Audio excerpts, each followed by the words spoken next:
my name is Jeremy Zickley. How you doing? I'm Matt Cronenberg.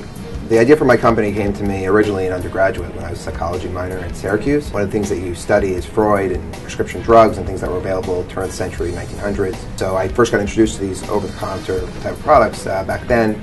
It always fascinated me that you could walk into a store and buy heroin and they thought it was good for you.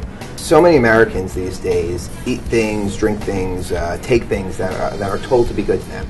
And over the last 50 years, I think we realized that fast food and prescription drugs aren't necessarily the cure-all godsend that we thought they were. I think in the next 10 years, you'll start to see people wake up to the wrongs of the pharmaceutical industries, how they pay doctors and hospitals to prescribe these medications that they know to be addictive in order to make profit. And it just reminds me of what was done 100 years ago in the sense that, you know, a doctor would prescribe heroin because it would make you feel better for a backache. We made our tagline take a closer look. What we're trying to do is, through fashion, create an outlet with which people can take a closer look at some of the things that are being fed to them. And the way I say fed to them is, you know, so nobody will question twice if they come in, they go to the doctor, they're like, I have XYZ problem, and the doctor says, well, great, this will take care of it. Who's going to question it? Well, I have to say that I was really excited about the whole concept because it's a statement. It's very controversial, but it's an appealing statement. It's not just, you know, the fashion, the clothing. It's the idea that we want to spread around the world to make it better. The kind of customers that we see that would buy the product are mainly age demographic of 18 to 38 years old, affluent, sophisticated, college educated. We put these shirts forward as kind of like clothing with a purpose. So all the inks that we're using are eco-friendly. The actual fabric, we spent almost 6 months trying to find the fabric that suits our needs. It's not just the fabric from the street. We were shopping for it. We were really trying to make it, you know, wearable but enjoyable. That's the feedback we got from people, that they don't even feel it.